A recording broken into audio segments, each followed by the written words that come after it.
Friends, साल का वो समय आ गया है जब आपको स्मार्टफोन ब्रांड्स के रिपोर्ट कार्ड देते हैं और यहाँ पर ये बताते हुए बहुत खुशी हो रही है कि लगातार चौथा साल है, यानी कि फोर्थ ईयर इन रनिंग जब हम आपको रिपोर्ट कार्ड दे रहे हैं। और इस साल भी रिपोर्ट कार्ड के 3 मेजर पार्ट्स रहेंगे। पहला पार्ट रहेगा नंबर का खेल, जहां पर हम हर एक ब्रांड के इस साल के लेखा जोखा देंगे, कितने डिवाइसेस लॉन्च किए, क्या रहे उनके, मतलब बेसिकली किस प्राइस सेगमेंट में कौन कौन से मॉडल्स आए थे। दूसरे में हम बात करेंगे हिट्स एंड मिसेस, जिससे मेरा साथ देंगे नंद गोपाल राजन और साथ ही साथ निमिष दुबे। और फाइनली आपको बताएंगे कि इस साल का जिस भी ब्रांड का हम रिपोर्ट कार्ड दे रहे हैं उसका बेस्ट फोन कौन सा था, यानी कि टॉप 3 स्मार्टफोन्स कौन से थे। और चलिए शुरुआत करते हैं रिपोर्ट कार्ड सीरीज की। और इसमें जो सबसे पहला रिपोर्ट कार्ड हम आपको देने वाले हैं वो है ब्रांड एप्पल का। सो फ्रेंड्स, 2022 में एप्पल ने लॉन्च किए थे 5 वेरिएंट, और अगर उन वेरिएंट्स के हम मॉडल्स भी इंक्लूड कर लेंगे, 8GB 6GB वो सब जितने वेरिएंट्स होते हैं वो मिला के नंबर आता है 17, यानी कि इस साल उन्होंने कुल मिला के 17 फोन लॉन्च किए थे। वहीं अगर हम इस नंबर को 2021 से कंपेयर कर ले तो उन लोग ने वेरिएंट्स में एक नंबर ज्यादा कर दिया, यानी कि 2021 में 4 वेरिएंट्स लॉन्च किए थे, लेकिन जो मॉडल्स थे उनका नंबर काफी बढ़ गया है, क्योंकि 2021 में उन लोगों ने लॉन्च किए थे खाली 14 मॉडल्स। और जो डिफरेंस बन के आ रही है वो आ रही है 21%, यानी कि इस साल में उन लोगों ने लिया है 21% का जंप। और अब बात कर लेते हैं किस प्राइस सेगमेंट में एप्पल ने कौन सा फोन लॉन्च किया। बजट में तो वो लॉन्च करते नहीं है, तो उसके बारे में बात करने का फायदा नहीं है। वहीं अगर हम बात करें लेस देन 50,000, अगर 50,000 से कम ही बात करें तो उधर आप देखेंगे कि एप्पल ने साल 2 मॉडल्स लॉन्च किए, यानी कि ऑलमोस्ट 12% फोन उनके पास, 12% 50,000 से नीचे, 50,000 से लेकर 75,000, यानी कि 50,000 से लेकर 75,000 के बीच में उन लोगों ने एक मॉडल लॉन्च किया, यानी कुल मिला के मिलता है वो 6% उनके जो डिवाइसेस थे वो इस प्राइस सेगमेंट में आए।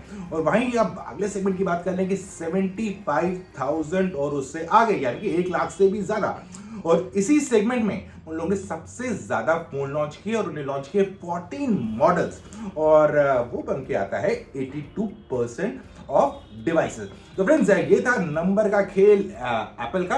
अब रुक करते हैं अगले सेगमेंट की ओर, लेकिन उससे पहले ऐसा कर लेते हैं, हम बात कर लेते हैं मीडियाटेक के मैनेजिंग डायरेक्टर जो इंडिया के हैं, अंकुश जैन, और उनसे जानने की कोशिश करते हैं कि उन्होंने भी रिसेंटली एक नया चिपसेट लॉन्च किया है, क्या है उसमें एक्स फैक्टर। और साथ साथ एक और चीज उनसे पूछते हैं कि 2022 तो जाने वाला है, अब आने वाला है 2023। तो 2023 में जो कंज्यूमर्स है, यानी कि आप और मैं, हम लोग मीडियाटेक से क्या एक्सपेक्ट कर सकते हैं।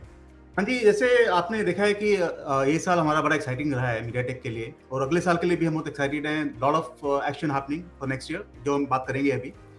And recently we have announced the MediaTek Dimensity 9200 chipset.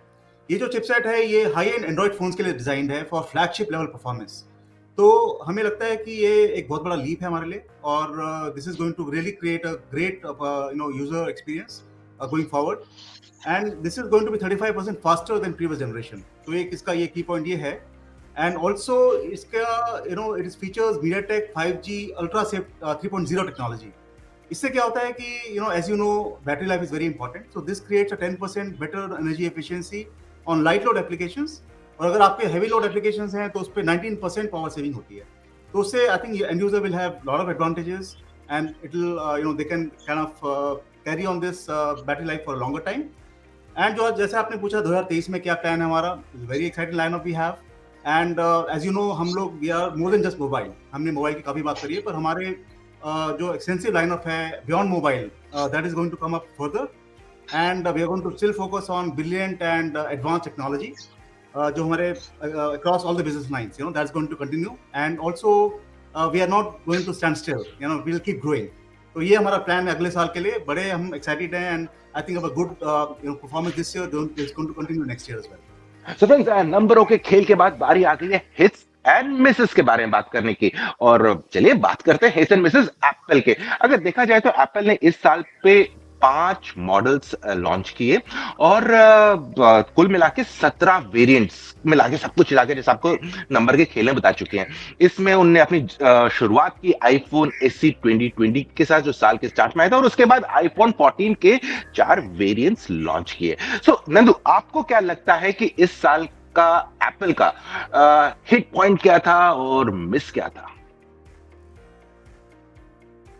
Hit point मुझे लगता है उनका डायनामिक आइलैंड शायद होना चाहिए, बिकॉज ये एक नया चीज़ बहुत टाइम बाद एप्पल ने ऐसे कुछ किया है कि एकदम हटके हो, और वो ऐसा चीज़ है कि यूजेबल है, सारे इंडस्ट्री उसके पीछे आने की चांस है, एंड एज अ फीचर वो किसी को पता नहीं था फॉर अ चेंज कि एप्पल ये लेके आने वाला है। राइट। और निमिष, आपको क्या लगता है कि एप्पल का इस साल का हिट पॉइंट क्या रहा था? संदीप, मेरे अकॉर्डिंग मैं कहूँगा तो शायद मैं आईफोन 14 प्रो मैक्स के लिए जाऊँगा, क्योंकि एक्सपेंसिव तो काफ़ी फ़ोन था, लेकिन एक तरह से इससे कहा जाए पूरा कंटेंट क्रिएटर का स्टूडियो आपने पूरा का पूरा उठा करके एक डिवाइस में डाल दिया है। अगर आप देखिएगा जिस स्पीड से वीडियो एडिटिंग होती है, ये हमने जी। किसी भी डिवाइस पे इस स्पीड से इस क्वालिटी पे 4K वीडियो आप 1 घंटे का 4K वीडियो आप एडिट कर रहे हैं 5 सेकंड में, ये हमने देखा नहीं है, ये कंप्यूटर पे नहीं होता। तो दाम ज़्यादा था, लेकिन मेरे अकॉर्डिंग अगर देखा जाए फीचर पैक कितना फीचर पैक था परफॉर्मेंस के according, then the iPhone 14 pro max according to मी। राइट। सो मुझे ये लगता है कि अगर एप्पल के हिट की बात करें तो इस साल का एप्पल का हिट ये रहा कि जो उनकी पार्टनरशिप थी फ्लिपकार्ट के साथ, उस फ्लिपकार्ट की पार्टनरशिप की वजह से उनको जो थर्ड क्वार्टर में बिकवाली मिली थी, जो सेल्स नंबर्स आ रहे थे, वो लॉस में हो रहा था कि प्रॉफिट में हो रहा था वो अलग बात है, लेकिन जो नंबर्स एप्पल के पास है फ्लिपकार्ट के पुश की वजह से काफी आए। नंदू, आपको क्या लगता है कि अगर मिस की बात करें एप्पल ने ओवरऑल इकोसिस्टम में, इस साल का मिस क्या लगा आपको इंडिया के कंटेक्स्ट में? मिस मुझे थोड़ा सा ये लगता है कि मार्केट में थोड़ा सा कंफ्यूजन शायद इनके इनके वो मॉडल्स के ऊपर अभी आने लगा है, स्पेशली जो 14 में इन्होंने जो बड़ा साइज लेके आया है, अब इसको कहाँ फिट करेंगे, या छोटा मिनी होना चाहिए था। आई थिंक इसमें मार्केट भी थोड़ा कंफ्यूज्ड है, शायद एप्पल भी थोड़ा कंफ्यूज्ड है। राइट।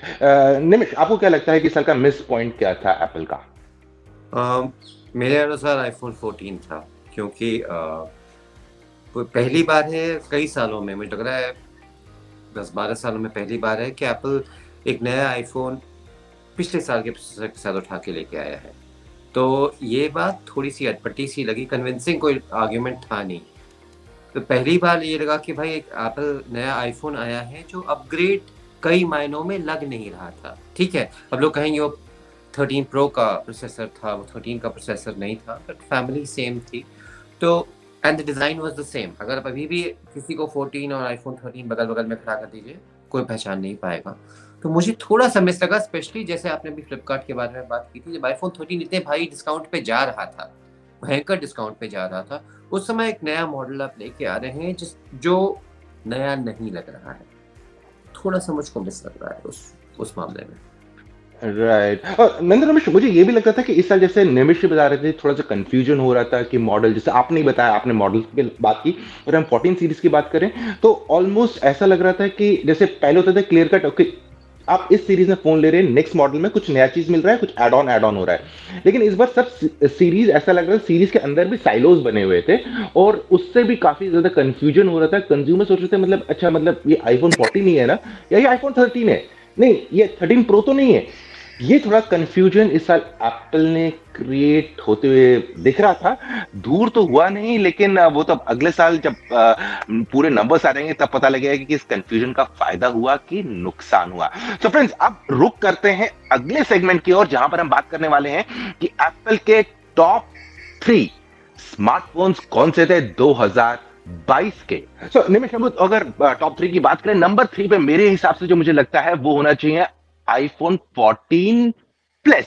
रीजन बीइंग, एक बड़ा स्क्रीन दिया, पहले देते थे स्क्रीन, लेकिन इस बार बड़े स्क्रीन के साथ एक्सपेरिमेंट किया उन लोग ने, और थोड़ा डिफरेंट लग रहा था। निमिष, आपके हिसाब से नंबर 2 पे कौन सा आएगा?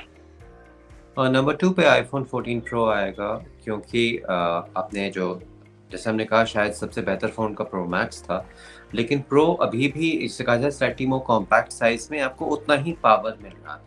डायनेमिक आइलैंड की फैसिलिटी थी, एंड इट वाज जिसे हैंडी डिवाइस कहते हैं, एक्सपेंसिव डिवाइस है बट हैंडी डिवाइस था। तो मेरे according 14 pro would be the second one. और नंदू, नंबर 1 पे कौन सा होगा?